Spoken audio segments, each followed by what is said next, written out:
तो दोस्तों हाल ही में रिलीज हुई ऑल की first web series Rudra the edge of darkness, जिसका हम फर्स्ट एपिसोड एक्सप्लेन करने वाले हैं। तो चलिए वीडियो को सबसे पहले हम स्टार्ट कर लेते हैं। तो वीडियो के स्टार्टिंग सीन में हमें एक किलर को दिखाया जाता है जिसका नाम होता है मंदार नायक, और वह भाग रहा होता है क्योंकि उसके पीछे महाराष्ट्र के डीसीपी पड़े हुए होते हैं। और यहाँ पर मंदार नायक भागते भागते एक बिल्डिंग पर चढ़ जाता है, लेकिन तभी वहाँ पर एंट्री होती है मुंबई शहर के डीसीपी यानी रुद्र प्रताप सिंह की। रुद्र प्रताप सिंह यानी रुद्रा को देख मंदार नायक एक बड़ा सा हथौड़ा उठा लेता है, लेकिन रुद्रा जैसे ही उसके पास जाता है तो मंदार नायक डर के मारे उसी बिल्डिंग से लटक जाता है। जिसके बाद रुद्रा उसे एक बच्ची के बारे में पूछता है, लेकिन मंदार नायक यहाँ पर ना कहता है। जिसके बाद रुद्रा वहाँ से जाने लगता है तो मंदार नायक उस बच्ची के बारे में बताता है। तो रुद्रा तुरंत अपने दोस्त जिसका नाम गौतम होता है उसे उस बच्ची का लोकेशन देता है और उसे वहाँ से निकालने को कहता है। तो गौतम यहाँ से अपने फॉरेंसिक टीम को लेता है और उस बच्ची को खोजबीन में निकल पड़ता है। और कुछ ही देर में गौतम उस बच्ची को खोज लेता है और रुद्रा को बताता है कि बच्ची सही सलामत है। लेकिन यहाँ पर मंदार नायक कहता है, मैंने आपको उस बच्ची के बारे में बता दिया, अब मुझे बचा लीजिए। जहाँ पर रुद्रा उसे कहता है, तुमने कितने नाबालिग बच्चों को मारा है, मैं तुम्हें नहीं बचा सकता।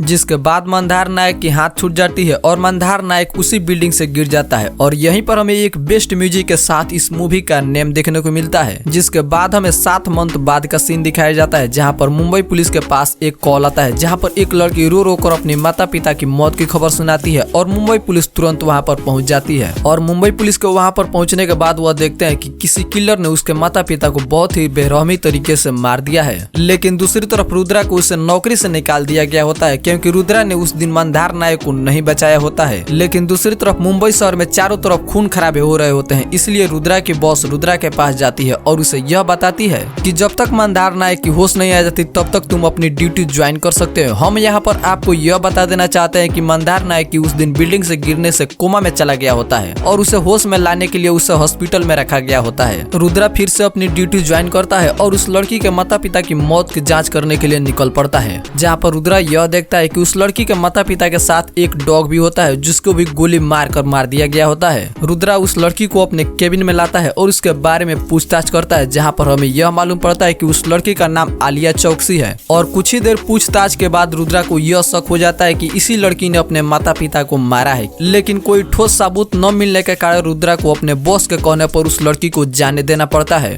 और कुछ ही देर बाद हमें यह पता लग जाता है कि उसी लड़की ने अपने माता पिता को मारा होता है, क्योंकि वह दुनिया के सामने जीनियस बनना चाहती है और पुलिस को यह दिखाना चाहती है कि मैं एक जीनियस हूँ, मैं खून कर सकती हूँ, लेकिन तुम मुझे पकड़ नहीं सकते। दूसरी तरफ हमें रुद्रा को दिखाया जाता है जो कि अपने घर जाता है, जहाँ पर उसकी वाइफ होती है। और उसकी वाइफ रुद्रा को ऐसी शॉकिंग बात बताती है जिसको सुन रुद्रा वहाँ पर पड़े सामान को तोड़ने लगता है, क्योंकि यहाँ पर रुद्रा की वाइफ रुद्रा से यह कहती है कि वह किसी और से प्यार करती है। जिसको सुन रुद्रा शौक में पड़ जाता है और उसके बाद वह पूछता है यह कब हुआ। जहाँ पर रुद्रा की वाइफ यह बताती है कि तुम मेरा ख्याल कभी भी नहीं रखते, तुम हमेशा अपने ड्यूटी पर ही रहते हो, इसी बीच में किसी दूसरे से प्यार करने लगी हूँ। दूसरी तरफ हमें आलिया को दिखाया जाता है जो कि रुद्रा की जन्म कुंडली को खोज रही होती है और उसे यह भी पता लग गया होता है कि रुद्रा की वाइफ किसी और से प्यार करती है। जिसके बाद रुद्रा आलिया के माता पिता के अस्थियों को आलिया के पास ले जाता है, साथ में उस कुत्ते की भी अस्थियां को ले गया होता है। जहाँ पर आलिया उससे पूछती है, तुम्हारी बीवी तुमसे प्यार नहीं करती, किसी और से प्यार करती है, अगर तुम चाहो तो मेरे साथ रिलेशन में रह सकते हो। लेकिन यहाँ पर रुद्रा यह कहता है, मैं अपनी बीवी से ही प्यार करता हूँ और मैं तुम्हें यह दिखा दूंगा। जिसके बाद रुद्रा वहाँ से चला जाता है। रुद्रा के जाने के बाद आलिया रुद्रा की बीवी जिसका नाम शैला होता है, शैला के पास जाती है और उसे डराने लगती है। जहाँ पर शैला को यह शक होता है कि रुद्रा को छोड़ देने के बाद रुद्रा उसे डरा रहा है और वो उस पर प्रेशर बना रहा है। जिसके बाद शैला रुद्रा के पास फोन करती है और उसे ऐसा न करने को कहती है। जहाँ पर रुद्रा बहुत ही गुस्सा होता है और वहाँ पर पड़ी सारी चीजों को तोड़ने लगता है। और रुद्रा यह भी समझ जाता है कि ये सारी चीजें आलिया ने ही किया है। जिसके बाद रुद्रा आलिया के माता पिता और उसकी डॉग की फोटो लेकर उससे छानबीन करने लगता है। जहाँ पर रुद्रा को यह मालूम लग जाता है कि आलिया ने ही अपने माता पिता का खून किया है और उसके बाद अपने डॉग को मारा है और उसके पेट में यह बंदूक डाल दिया है। और जिसके बाद ये सारे लोग उस डॉग और उसके माता पिता को जला दिए होते हैं और सारा सबूत आलिया के डॉग में होता है, जिसकी अस्थि आलिया के पास होता है। और रुद्रा चोरी छुपे आलिया के घर जाता है और उसकी डॉग की अस्थियां ले लेता है, जिसमें वह देखता है कि बंदूक की गोली है। लेकिन तभी वहाँ पर आलिया आ जाती है और रुद्रा को देख लेती है। लेकिन रुद्रा वहाँ पर उस अस्थियां को लेकर वहाँ से चल देता है और पीछे से आलिया एक चाकू ले लेती है और रुद्रा के पीछे चल देती है। और फिर हम आलिया और रुद्रा को एक ब्रिज पर देखते हैं जहाँ पर वे दोनों कुछ बातें करते हैं, जहाँ पर रुद्रा उस अस्थि में से गोली निकाल लेता है और उस अस्थि को आलिया के सामने ही पानी में फेंक देता है। और फिर रुद्रा उस बंदूक की गोली को भी वहीं पर फेंक देता है और वहां से चल देता है। जिसके बाद रास्ते में हम देखते हैं कि उसका एक सब इंस्पेक्टर मिल जाता है और रुद्रा को यह बताता है कि आपकी बीवी इसी घर में है। जिसके बाद रुद्रा उसे जाने को कहता है और उस घर में चला जाता है जहाँ पर उसकी बीवी का लवर होता है। और रुद्रा अपनी बीवी को आवाज लगाने लगता है, लेकिन तभी वहाँ पर उसका लवर राजीव आ जाता है और इन दोनों में बहस होने लगती है, जहाँ पर रुद्रा उसे मारने लगता है। लेकिन तभी बगल में जा रही मुंबई पुलिस यह सब देख लेती है और रुद्रा को पकड़ लेती है। जिसके बाद रुद्रा कहता है यह हमारी आपसी मैटर है। और यहाँ पर तभी सायला भी आ जाती है और रुद्रा सायला को अपने साथ चलने को कहता है, लेकिन सायला उसके साथ जाने से मना कर देती है। जिसके बाद रुद्रा सायला को अपने गले लगाता है और मुंबई के पुलिस के साथ चल देता है। और यहीं पर Rudra the edge of darkness का फर्स्ट एपिसोड खत्म हो जाता है। तो दोस्तों, अगर आप इस सीरीज का सेकेंड एपिसोड देखना चाहते हैं तो प्लीज हमारे चैनल को सब्सक्राइब कीजिए और सपोर्ट कीजिए।